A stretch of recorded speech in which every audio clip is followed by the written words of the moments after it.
and our Out of the Park Baseball 26 series, Rescue the Rockies.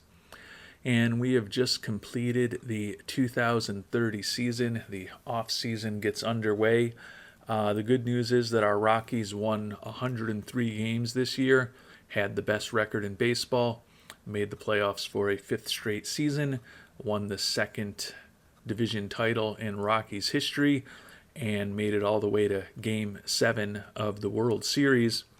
The bad news is that Game 7 of the World Series at home for us in Colorado ended up being the only game in the World Series that was not won by the home team. And we ended up losing to the world champion Baltimore Orioles 4-3 in this 2030 World Series. So we turn our attention now to another big offseason after some pretty good accomplishments on the field this year and some pretty good accomplishments with the owner goals. We're still in a situation where they cut our budget by $2 million next year.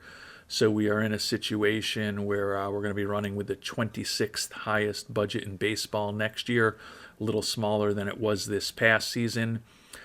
So we're not going to have a ton of financial flexibility. We have made one key decision since the end of the last episode. This one won't surprise anybody, but we paid $2.5 million to buy out Pablo Lopez from his contract. We had a team option for $25 million on the books for next year.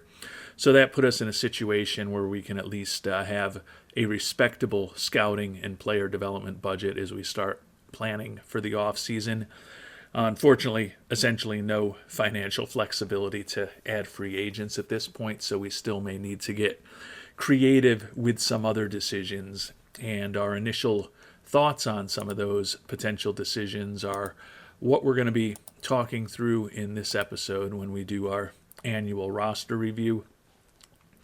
Mentioned the 103-59 record. It was 5 better than Pythagorean expectations, but even if we had only won 98 games, we still would have had the best record in baseball this year.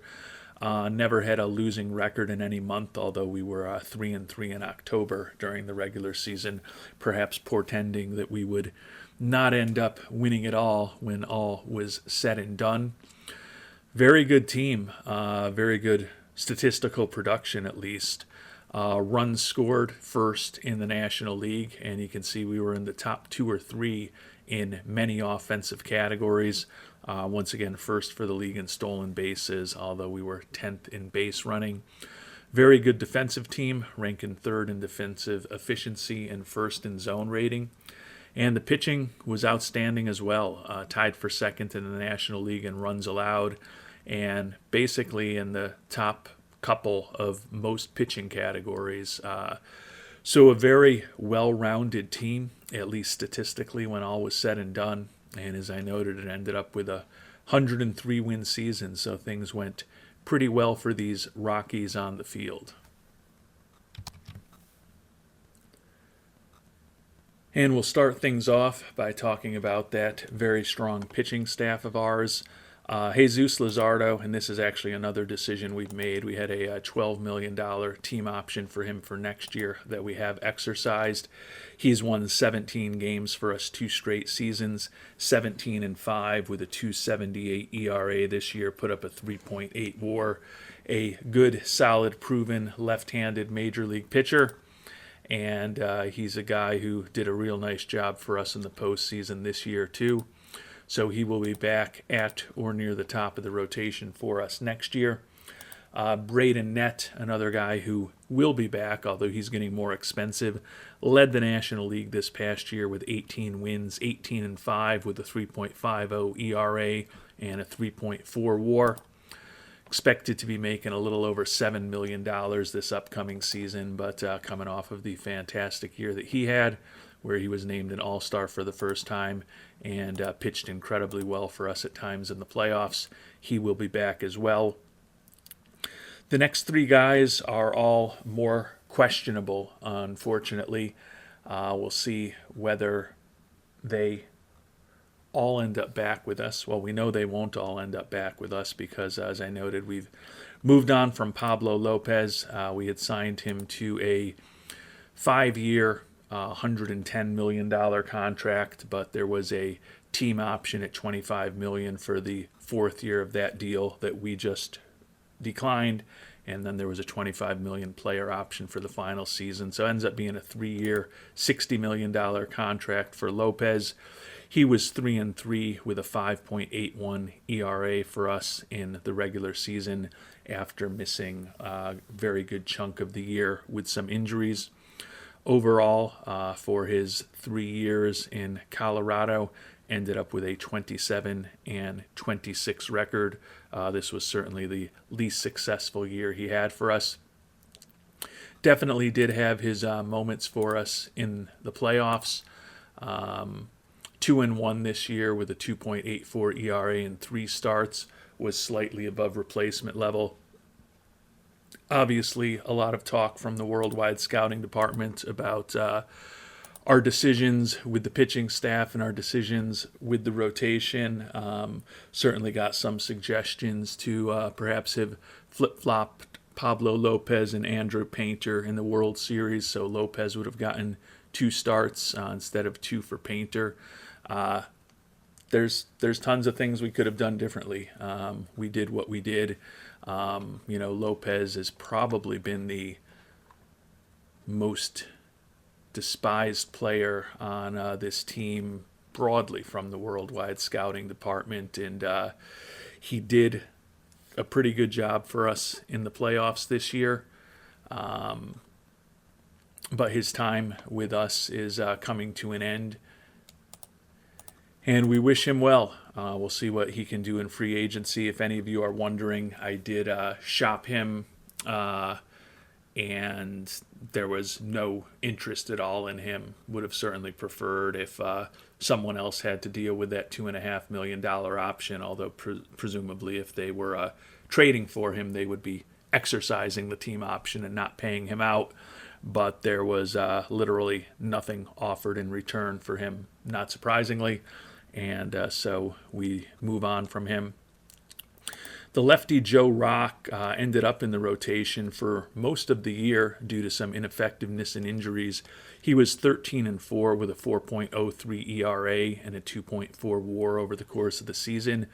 Definitely have had some members of the worldwide scouting department suggesting that he could have been more important for us as a starter in the postseason as well.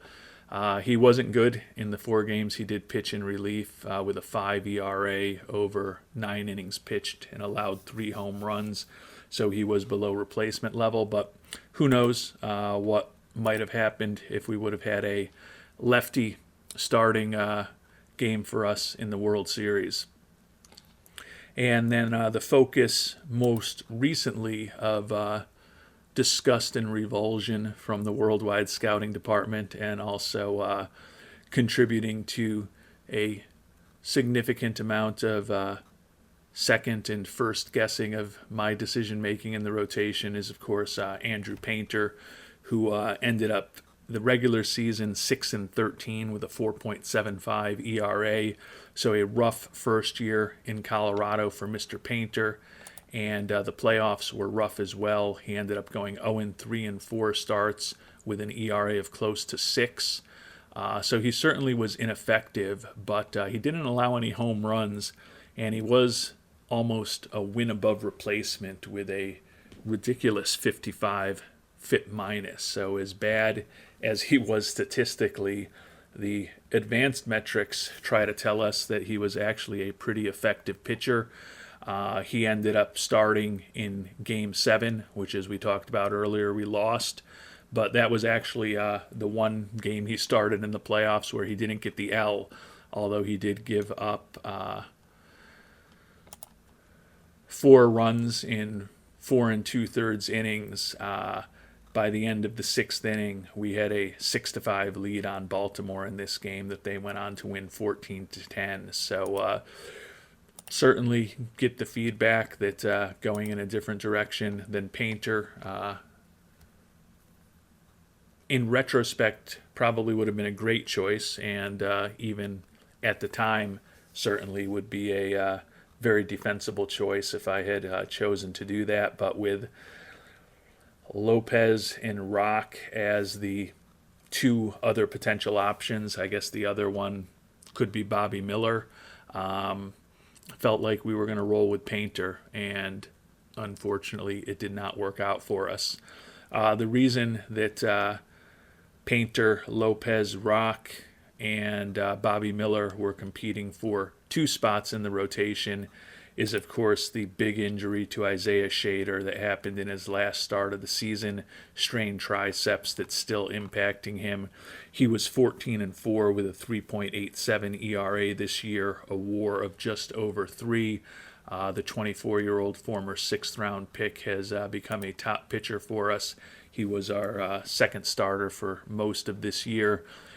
Clearly, given that we ended up just one extra inning game away in the World Series from winning it all, do I think if we had Shader making 4 starts for us in the playoffs instead of the likes of Painter or Lopez that we would have probably won it all? I have to say that I think we would have, but unfortunately that is not the hand that we were dealt, and probably made some suboptimal decisions with how we handled the pitching staff, and we will come back and try to make some better decisions with this squad next year. So Luzardo, Net, and Shader are obviously our top 3 starters for next year. Painter almost certainly will be in the rotation. Lopez will be gone, and Rock and Bobby Miller, who we'll talk about shortly, are questionable as to whether they'll be back, but feel that between Luzardo, Net, Shader, and Painter, we've got 4 of the 5 spots in the starting rotation locked down for next year. The big concern is how big a drop-off is it from the number 3 starter to the number 4 starter in Andrew Painter. Closer this year is Wellington Herrera. Had an outstanding year, led the National League with 51 saves, 44 shutdowns to just 7 meltdowns, 271 ERA over 79 and 2/3 innings.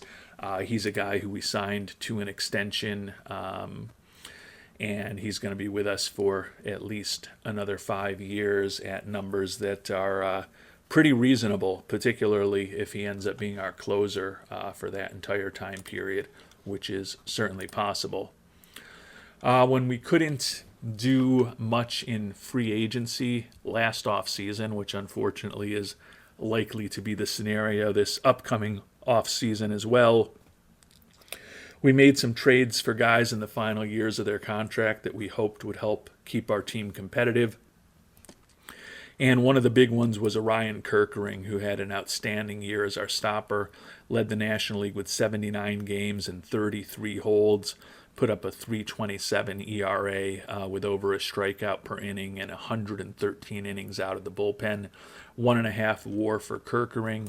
Unfortunately, he's looking for almost $12 million a year for 4 years unless we make some interesting moves to open up a fair amount of money. Just not realistic to think about bringing him back. Unfortunately, can probably say the same thing about the outstanding left-hander Luke Little. Tied for the lead with his teammate with 33 holds this year, had a sub-2 ERA and 80 strikeouts over 72 innings pitched for us. He is set to hit free agency, and Mr. Little looking for $7.5 million a year over 3 years. So going to be very expensive to bring him back as well. Probably impossible to bring back both Kerkering and Little, and it may be pretty challenging unless we make some other difficult moves to bring back even one of them.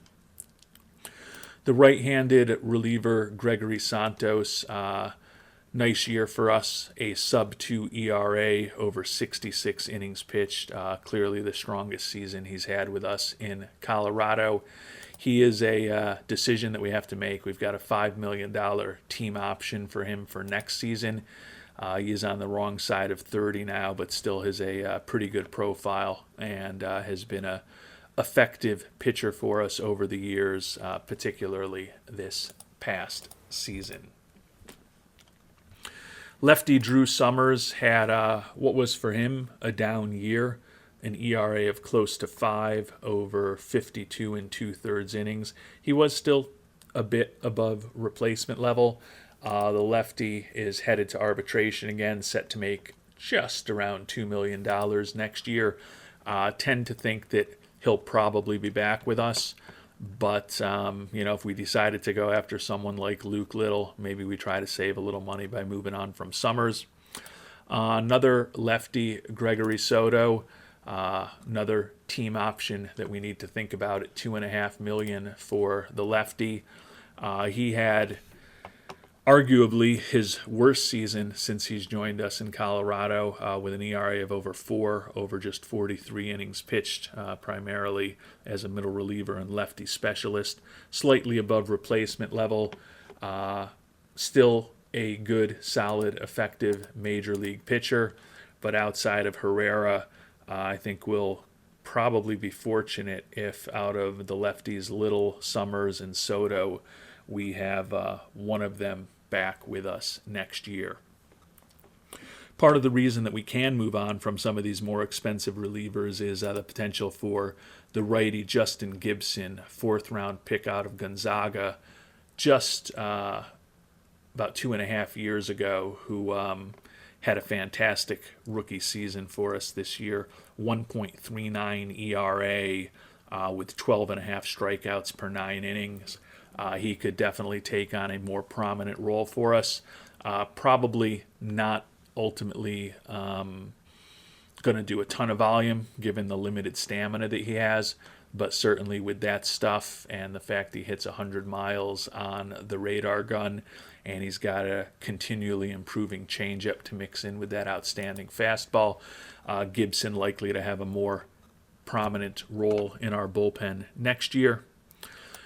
Cole Klecker is, in theory, a guy who could be competing for the 5th spot for us in the rotation next year, 7-8 with a 5.39 ERA in AAA, and he was not good as a September call-up, 0-1 with an ERA of over 8 in 9 2/3 innings pitched. He is a guy who we drafted in the 11th round in 2025, does have an option year left, so he will likely be on the Albuquerque to Colorado shuttle again next year. But if we needed a cheap 5th starter, given our financial constraints, he could be in the mix. Bobby Miller is going to be a very interesting choice for us. Started the year in the rotation and was bad as a starter, and he was pretty bad as a reliever as well. The right-hander set to make $3 million next year, coming off of a season when he was 1-4 with a 7.65 ERA, almost a 1.5 below replacement level. There are a lot of things to like about him, but with the stamina dipping to 30 at this point, I think he is more of a right-handed middle and long reliever for us than a guy who's a true competitor for a rotation spot next season, but can't rule anything out. And then obviously we've already talked about Isaiah Shader, who we're hoping recovers well from that injury that unfortunately ended his season just before the playoffs got underway. And before we turn to our healthy position players, we'll turn to the guy who unfortunately was not healthy at all this season and hasn't played in a major league game since early September of 2029, and that's our outstanding shortstop, Ezekiel Tovar. Tore that labrum about 14 months ago, ended up having some problems over the offseason, and his return was ultimately delayed so much that he missed all of this season. He's been an outstanding player for us over the 4 full seasons of this playthrough before this 2030 season, with 5.5 to 7 WARs. The issue with Tovar is that we've got a $23 million team option for next year. If he's still a 5+ WAR player, happy to spend that on him. Captain personality, very good defensively. He has won a Gold Glove, lots of speed, good on the base paths, and a good solid offensive player who's also won a Silver Slugger to go along with that Gold Glove we mentioned, and being a 4-time All-Star. The question is, what's he going to look like on the other side of that injury? Torn labrum, you would think, could definitely impact his arm, and could certainly also impact his mechanics at the plate. So you never know what he's going to look like. My hunch is that it won't be all that bad on the other side of this injury, and he'll probably be worth $23 million next year. But it's a decision that we're going to have to make with imperfect information, because we won't know what he looks like on the other side of that injury. There's also been a suggestion from a few to shop him and consider trading and moving on from him. The issue is that with that injury and the rules that we have in the game this year, we're not eligible to trade him right now. So gonna have to make a decision. My hunch is that we will exercise the option and try to bring him back next year, and then think about whether he's going to be with us a year from now. But have not made that official decision yet, and always interesting to hear what the worldwide scouting department thinks on big decisions like that one. Caleb Lomavita, who's been up with us late in the season the last couple of years, was more productive this year than his introduction to Major League Baseball a year ago when he was 0 for 2. Went 8 for 28 this year, so he hit .286 for us. Not a lot of pop, just one double among those 8 hits. Did strike out 9 times, but still was not a complete disaster at the plate.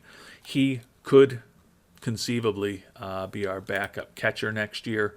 If he is, he'll be backing up Drew Romo. Romo's set to make $10 million next year on that extension we gave him a few years ago. 277 average, 29 doubles, 11 homers, 54 ribbies, stole 10 bases, put up a 109 WRC plus and a 3.7 WAR. So another good, solid season from Mr. Romo, who at this point has won 3 consecutive Gold Glove awards. Did miss some time with injuries late this season, but certainly would think he's a potential competitor for another Gold Glove. The reason we may be looking for a backup and that Lomavita might be in the mix is that our backup this year was Adley Rutschman, a guy we traded for in January when San Francisco put him on the market. Rutschman ended up being a more than capable backup catcher for us, and actually ended up as our DH against left-handed pitching at times during the regular season and throughout the playoffs. Hit .284 for us in 208 at-bats, 9 home runs. So a 123 WRC plus, was very effective in the playing time that he did have.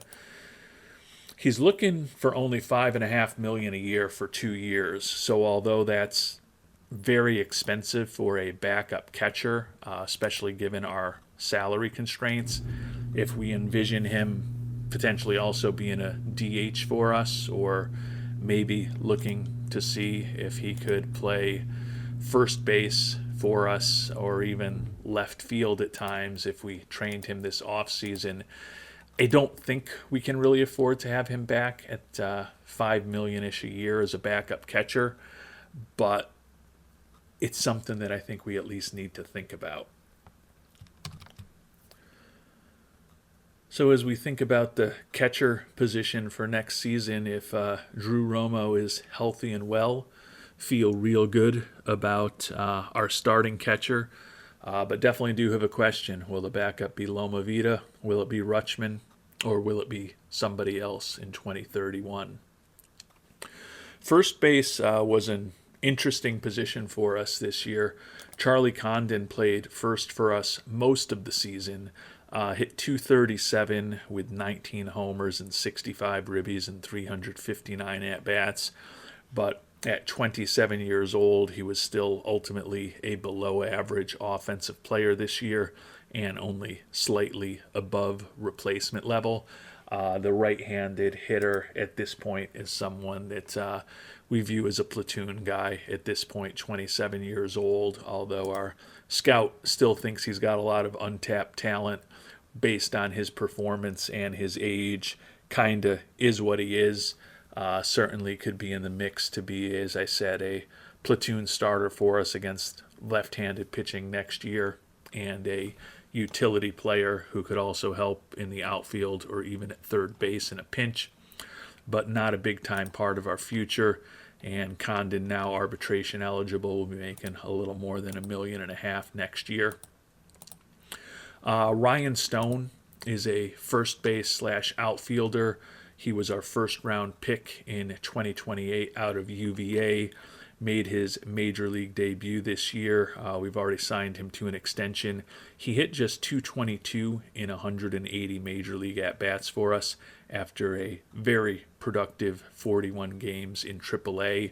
But he's a left-handed hitter who looks like he can be very effective against right-handed pitching at the major league level.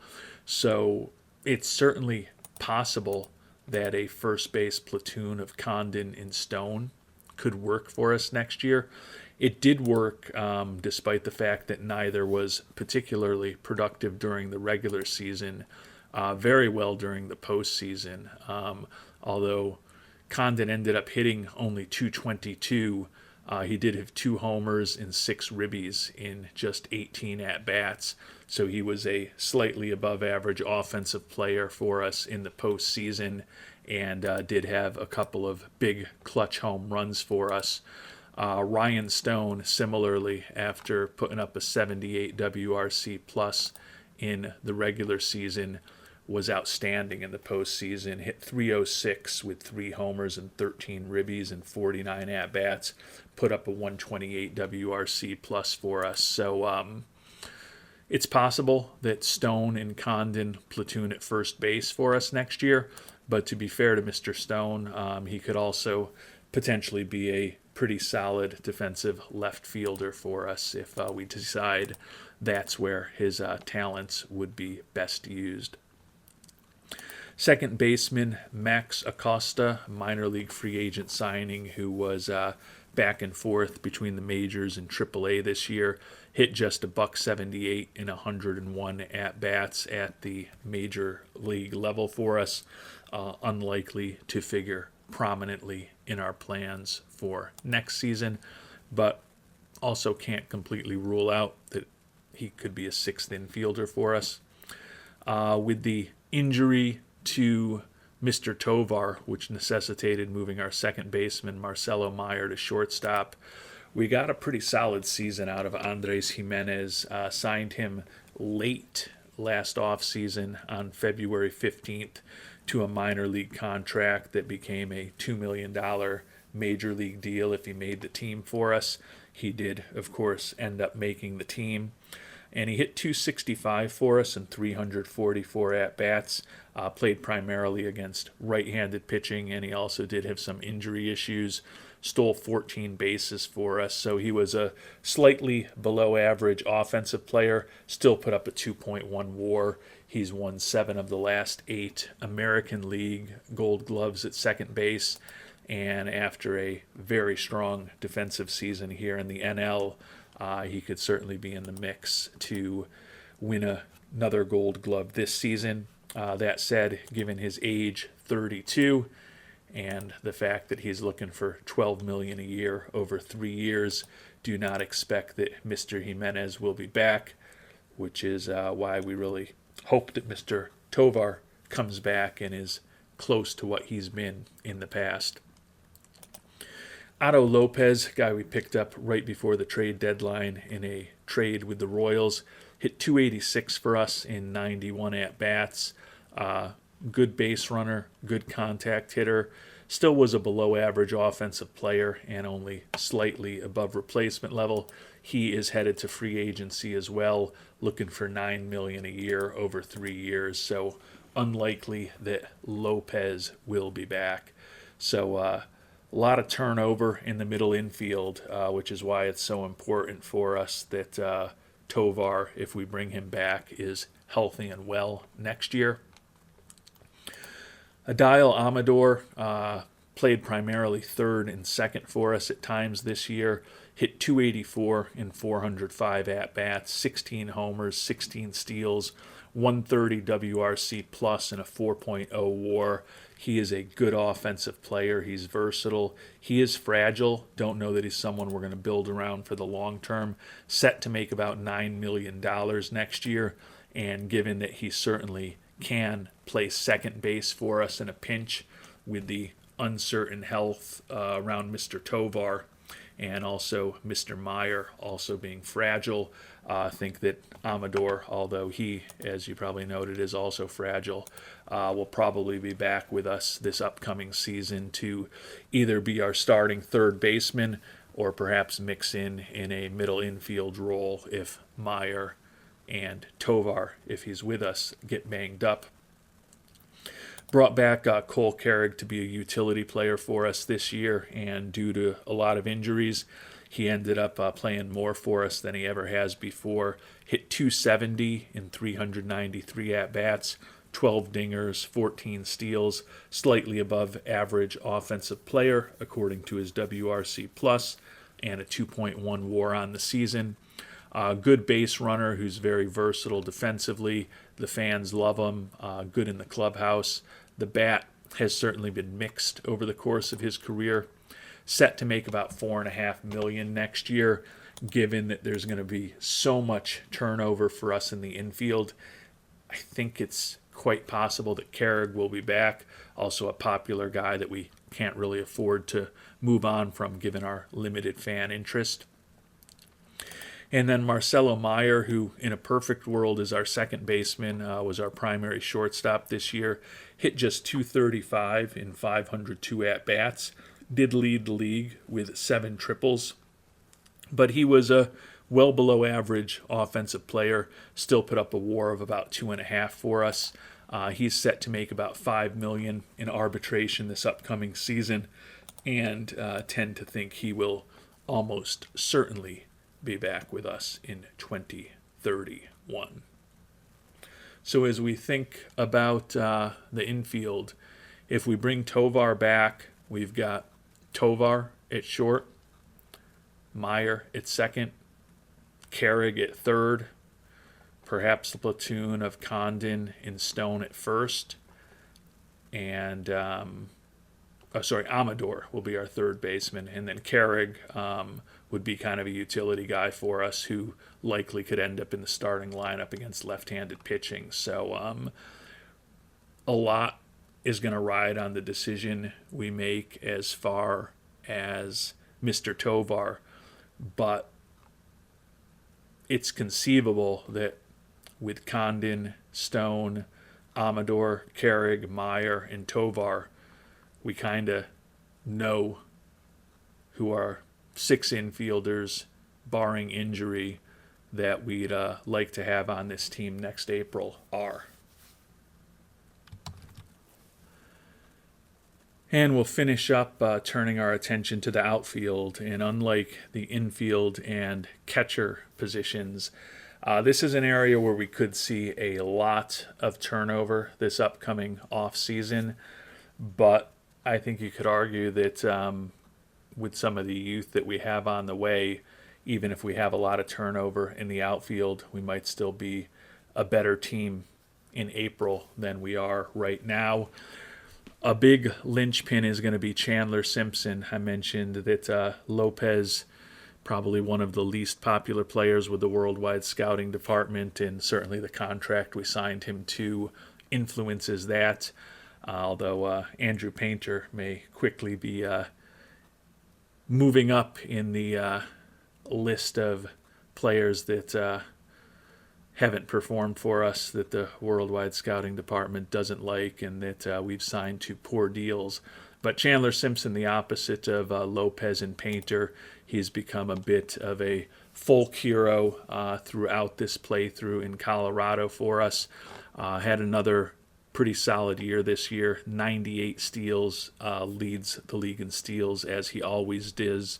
Up the batting average to 267 and up the on-base percentage to 323. Still was only a 73 WRC plus player, but a 2.2 WAR on the season for him. He's a guy who doesn't have a ton of popularity. He plays primarily for us against right-handed pitching as a left-handed hitter. The issue with Simpson, he's set to make about $6.5 million next year, and he's going to be turning 30 before free agency even begins.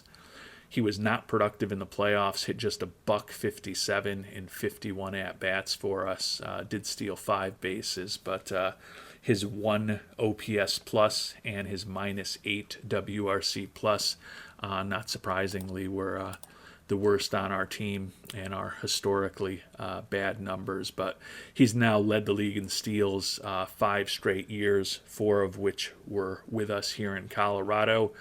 After sticking with Lopez for 3 straight years, although to be fair, there was never really a realistic option to trade him, and now bringing Painter on board and signing the now unpopular pitcher to an extension, potentially moving on from Simpson this offseason, seems like a crazy thing for me to be thinking about. That probably would upset some members of the worldwide scouting department. But when I look at where we are financially, the money that he's set to make, and some of the other options that we have in the outfield, and try to be honest about Simpson's strengths and limitations as a player, clearly the strengths are his speed, his defensive ability, and he's good in the clubhouse. The limitations are he's not all that good an offensive player when all is said and done.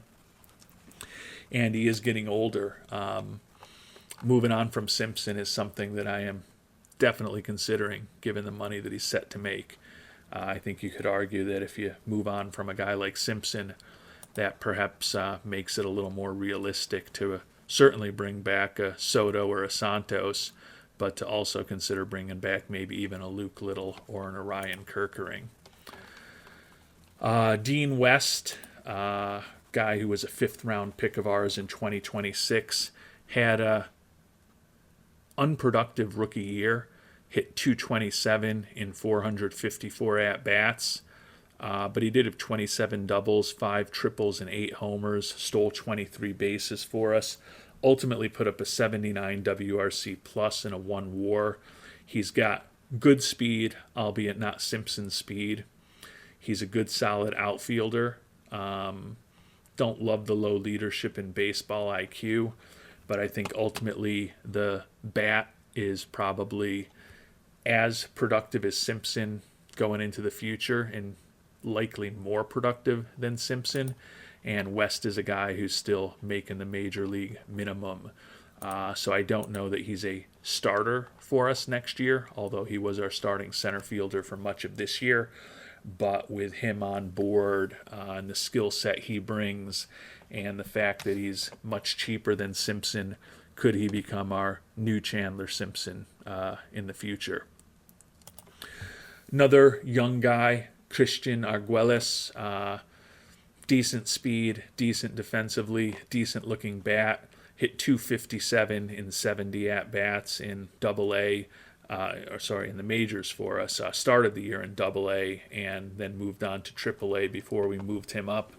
Looks like a respectable guy to consider as a 4th or 5th outfielder next year. And similar to Mr. West, he's also very cheap. Speaking of young and cheap, Trent Clausen, who we picked 24th overall out of Oregon State in 2027, finally made his major league debut. Had a rough year in AAA, hitting just 204, but at 25 years old, or turning 25 years old, early in September, felt like we had to kind of get him some major league experience. And he was productive in limited playing time, went 12 for 36, 4-for-4 stealing bases. So he was an above-average offensive player, slightly above replacement level overall. Like the captain personality. Don't like that we've got a few guys with low baseball IQ on this team. A guy who's certainly capable of playing left field for us and could play other outfield positions in a pinch. Good speed. Still think he can be a extra base machine for us, although only one of his 12 hits at the major league level was an extra base hit, a double. The question for him is ultimately going to be, does he have enough home run power and make good enough contact to really be an everyday player at the major league level? Or could he be in the mix with the likes of West and Arguelles as more of a fourth or fifth outfielder type for us next year? Gus Nieves as another guy who's going to be a big decision this upcoming offseason.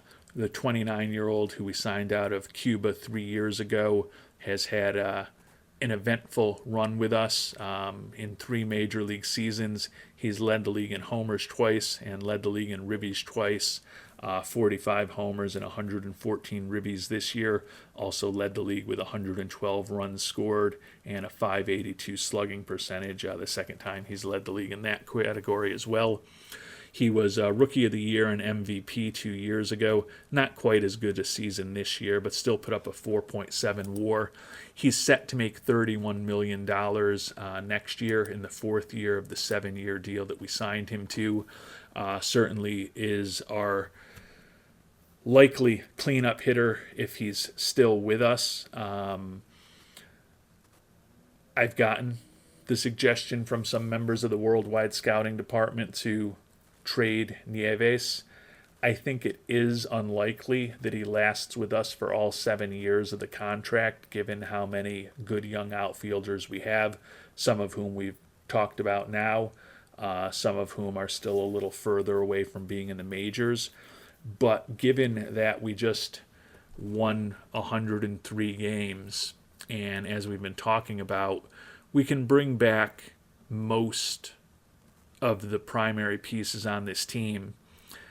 If we decide to bring Tovar back for this upcoming season, there's part of me that wants to see what we can do with a healthy Tovar and hopefully a healthier Nieves in the lineup together, and see if we can make a serious run at a World Series in 2031, and then perhaps next offseason, when Nieves will only be 30 years old and hopefully still have some trade value with only 3 years left on the contract, and we'll be at a potential decision point with Mr. Tovar, maybe we punt the big decisions and the potential for a reset of the team for next season, keep Nieves around, and use him as our starting right fielder once again.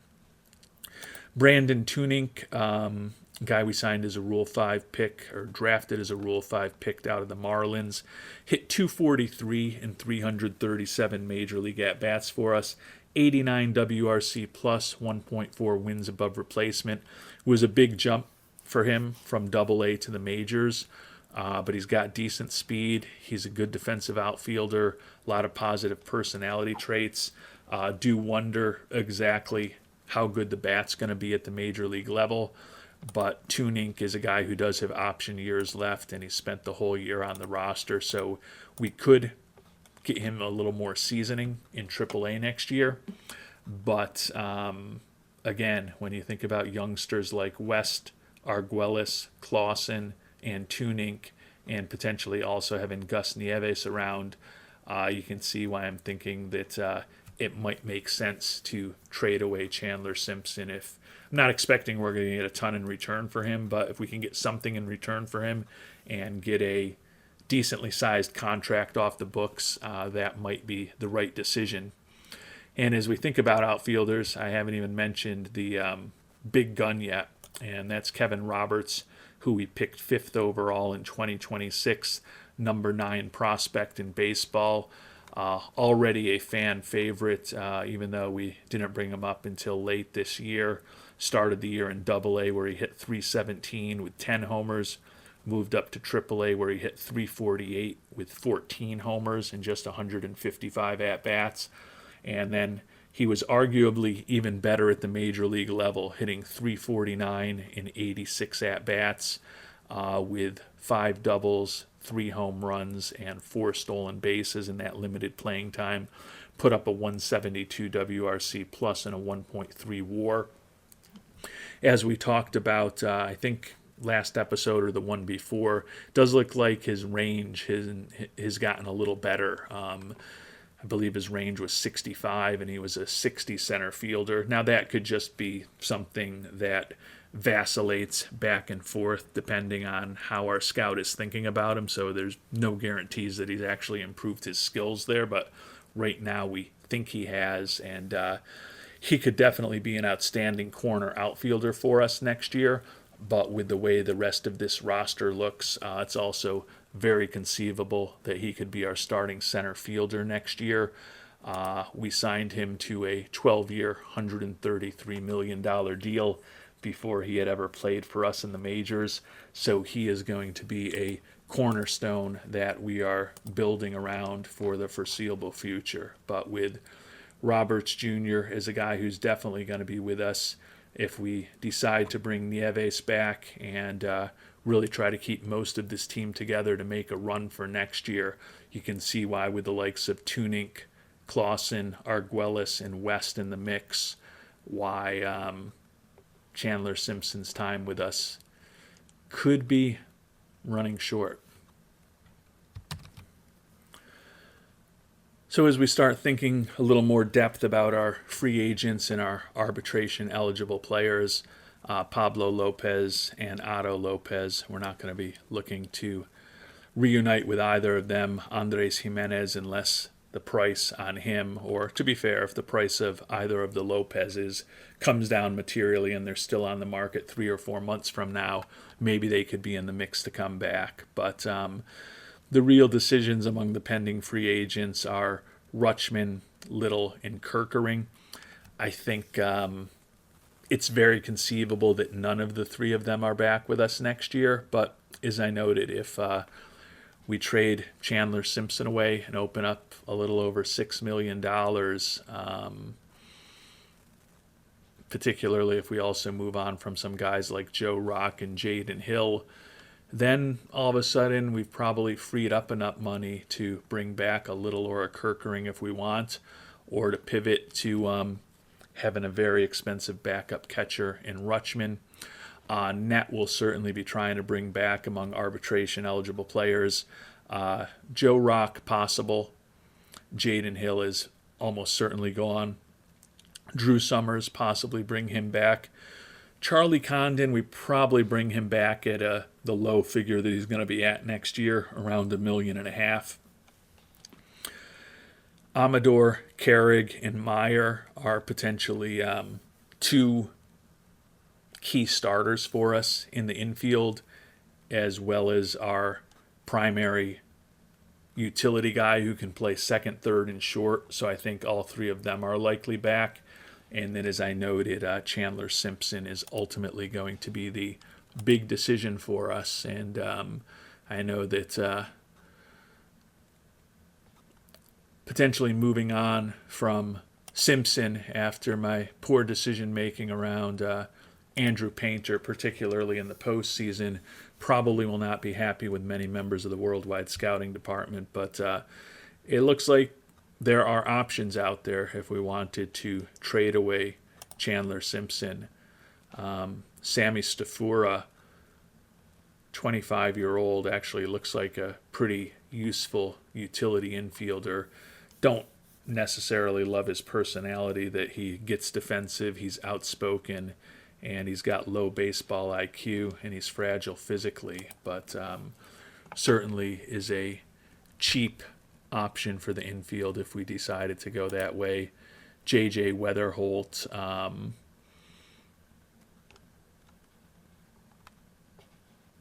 had a really nice year for Cincinnati this past season with a 126 WRC plus, still making the major league minimum. He's got options, pretty good personality, although he's not a great leader.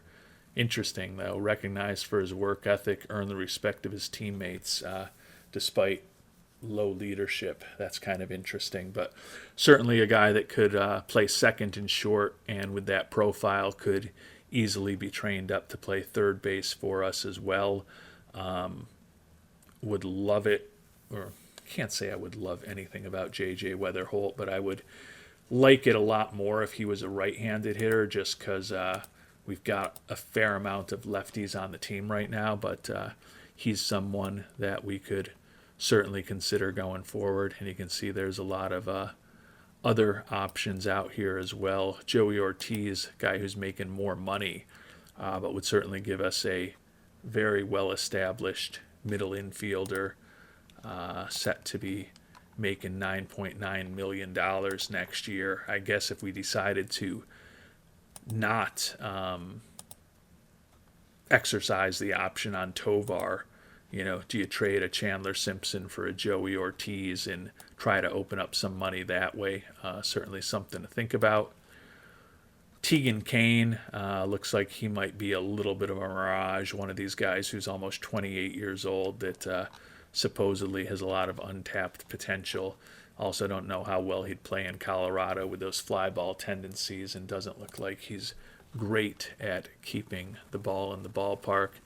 If we wanted an expensive veteran starter, we could go with Casey Mize. I don't necessarily think that that's a path that we would be following. Other players out there as well.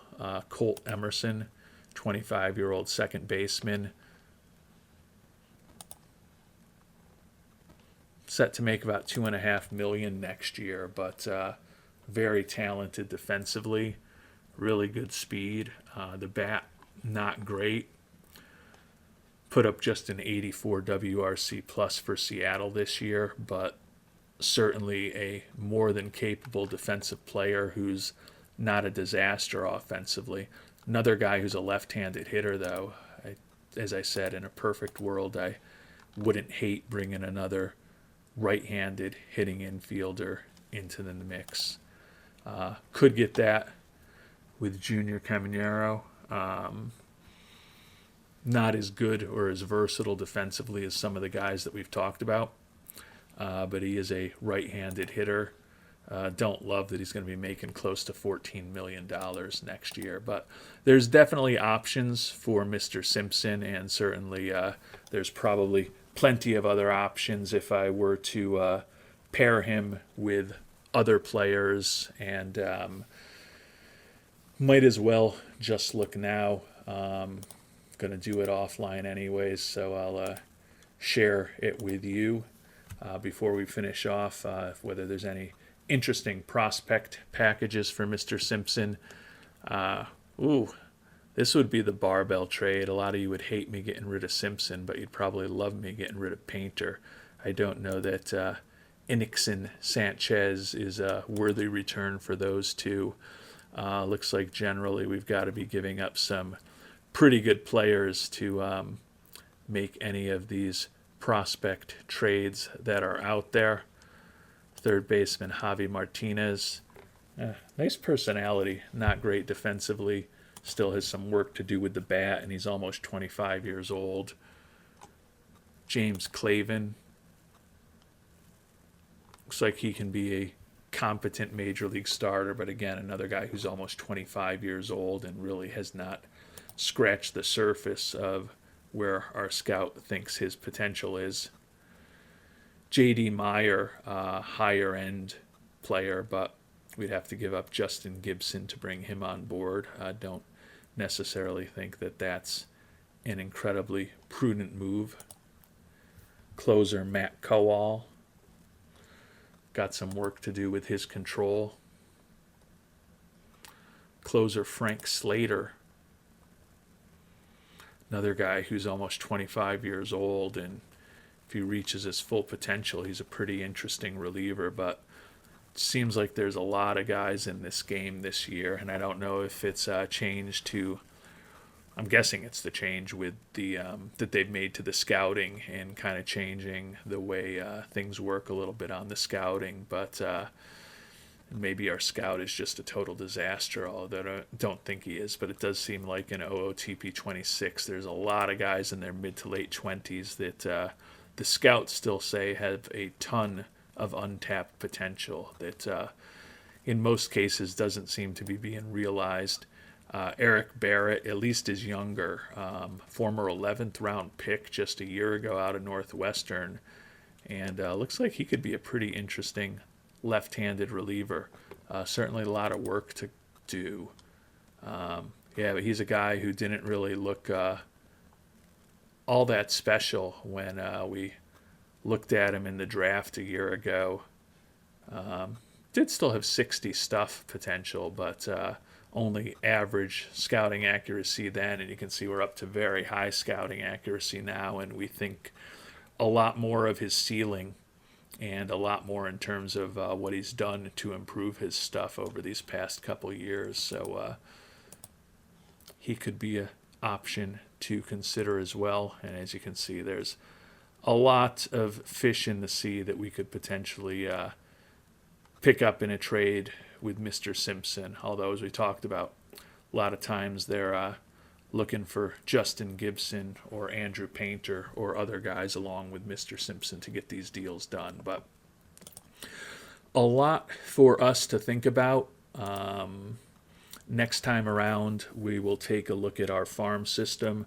We'll also take a look at some of the top prospects in baseball that some of you have wanted us to sign or draft in previous years that we have not for some reason, and we want to check in and see how all of those guys are doing to let you know how some of the players that you really liked that I didn't like as much, or you really liked that I made poor decisions on, are performing and developing in the game as well. So we'll take a look at our prospects and some of the other top prospects in baseball next time around.